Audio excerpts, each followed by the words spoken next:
Welcome. Thank you for tuning in to the Sixers Standard with Ryan A. Clark. In this one, talking about last night's game again. Man, Sixers fall to the Pelicans. 126 to 111 ties the season series for now. And last night was another indication of kind of what we saw in the Hawks game. It looks like balanced scoring kind of got the Sixers again. And the Hawks, counting up right now, Pelicans had 7 guys in double figures. Yeah, Herb Jones, Zion Williamson, Derek Queen, Sadiq Bey. Sorry, I can't pronounce the last gentleman's name. Matovic, yeah. Poole, McGowers, all with double-digit games, and I just think that's what gets the Sixers again. And I'm not exactly sure how to get how to get the rest of the team going. I think that's more of a Nick Nurse problem. On the Sixers side, um, they had solid scoring from Maxey and Oubre, but it just wasn't enough. Oubre had 25, Maxey had 27, Edgecombe had 14, Grimes had 11. All I can say about the Sixers playing this one is that they did take care of the turnovers. They did trim that down some, but it really kind of seemed like they got tired. It just seems like they kind of tired out. They led 60% of this game. I'm watching it. I was watching thinking, okay, they got control of it, especially going out of halftime. They got control. And I just think the middle of the third, around 10, 9 minutes, they got a 10-point lead. And I'm thinking, okay, the Sixers kind of seem like they're going to win this one. But the avalanche just started, and momentum is a real thing. It swung in New Orleans' favor. They Sixers did answer with a few buckets by Maxey and Oubre and Grimes. It just seems like by that point, everything kind of just swung in New Orleans' favor, and they couldn't miss, and they just had all momentum. And Poole got to dancing on them. He just started hitting threes, and it was a really good game. It was a really good second half from the Pelicans. Zion played a solid game. He wasn't too aggressive. He didn't overshoot or anything like that. I think he played within his team, and eventually they kind of caught up to the Sixers and they played and they started pulling away. I think Maxey got started getting tired. A big key about this game and why the Sixers lost was bad shot selection. I don't know why they were chucking up so many threes. I get it; it's the modern NBA, but it was really bad. Like overall, this Pelican shot 49% for the field to the Sixers 38, and they took 13 less shots.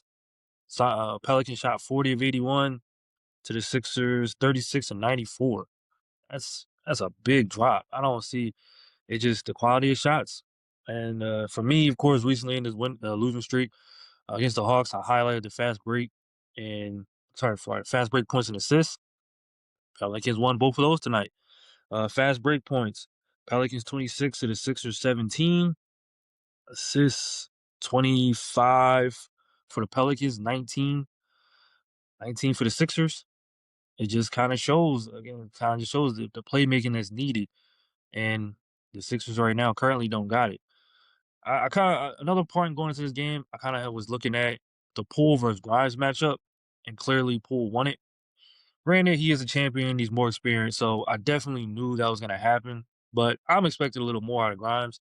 Not only because, but the biggest reason is because, of course, I think his great play in the beginning of the season led to McCain getting traded. And of course, now that McCain's traded, he's cooking in OKC. Sixers fans, I know y'all see it. That's another comment. It's another video for another day. Sixers might have did it again and let somebody walk right out the door.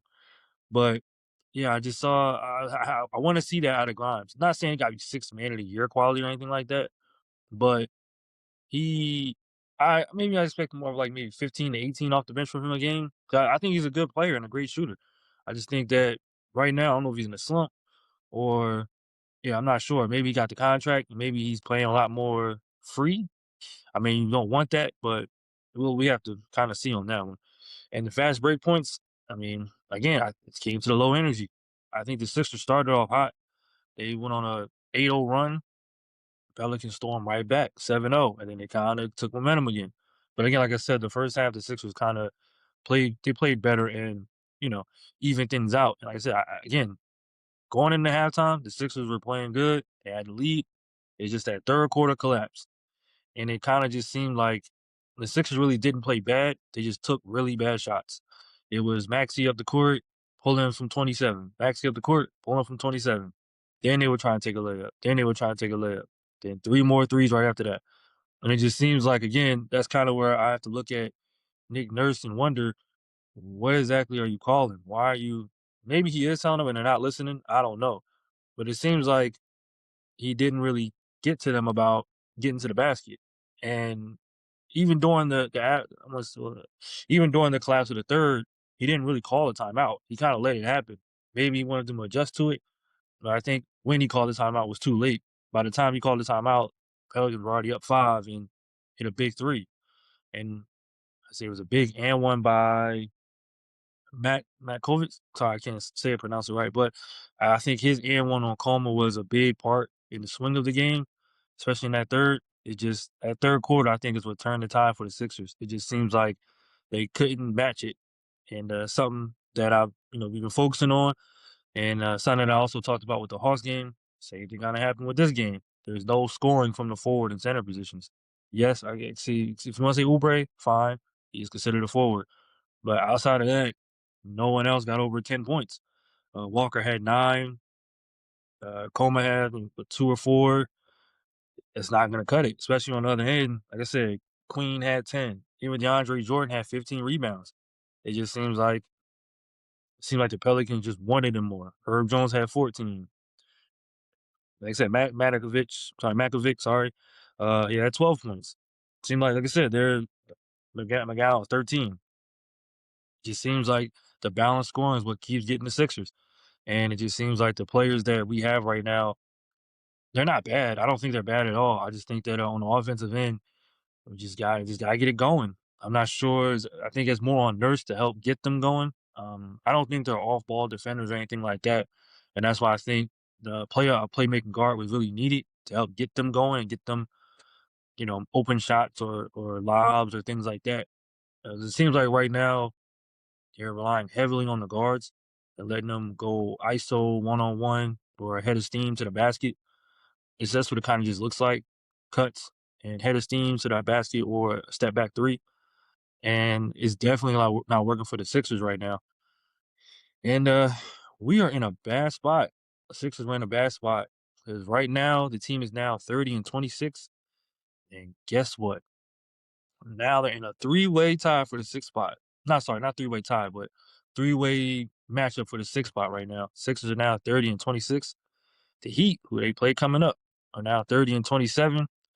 And the Magic are 29 and 27 now. So this ain't looking good for the Sixers, man. I'll admit. Granted, last night, thankfully, thanks to Jalen Green, the Magic lost in overtime. But the Heat did win against the Grizzlies, and the next games coming up aren't the easiest. I definitely think 2 of the next 3 are must win. The next 3 games are the Timberwolves, Pacers, and Heat. So, Sixers fans, please let me know what you guys think coming up with this next 3-game skid. Do you guys think that it's over? They're just going to drop to the plan? I still think there's hope because, again, the team still hasn't been fully healthy yet. I do think Embiid is going to play against the Timberwolves, but I mean, even if he's playing, it's not granted that they're going to win. This is Edwards we're talking about here. So I wouldn't say it's a guarantee that they're going to win. But of course, it helps. But I'm hoping that he does play. He was in New Orleans, so he's traveling. So I'm assuming he might play. He might try and give it a go. If not, then that's probably going to be a 5th loss. And right now, the Sixers can't take that. The 4 losses have been 2 of them been really bad. The Knicks blowout was really bad. They shouldn't have lost to Portland, but they did. So it just looks like maybe this team, maybe management thought maybe too highly of the team without Embiid, because he's definitely needed, and especially in the forward center position, him and George are both needed. Of course, George is out with suspension, so you can't really say much about him coming back only until the time he does. But the team definitely needs Embiid, and it's glaring and it's obvious. But the Timberwolves matchup, uh, I think with Embiid, they have a strong chance of winning. He's been playing great when he's on the court, but that key phrase in that is on the court. And right now, you do want him 100%, but do you want him 100% with the extra week off, getting the 6th spot, or do you want him in the play-in situations where he's going to have to play more games and possibly get hurt when the playoffs start. So Sixers management's gonna have to start thinking about that. But as far as the Sixers go, the next game is the Timberwolves. I I'm still hopeful. I'm still hopeful. Do I think they can get it done with Embiid? Yes. Without him, no. I definitely think without him, if he continues to miss games, they're going to drop to the play-in. Without how they're playing right now, it just comes off like they're tired, and I can't really blame them. They gave Maxey so many minutes to start this year. I can't really fault him for just getting tired in the second half of the season. He's done great, all-star level. Start of the year, he's playing MVP level. So I can't really be mad. And Edgecombe's a rookie, so it's tough to rely on him. I'm more so focusing on the vets and the guys who can at least get 10. I think they can get 10. Barlow, Watford. I don't think Watford played. I think Watford might hit the bench. I don't think he played. I think he might have inserted Justin Edwards to try and get more points. But I do think the forwards do need to score a little more and get you 10. I think Warford and Barlow are the keys to that.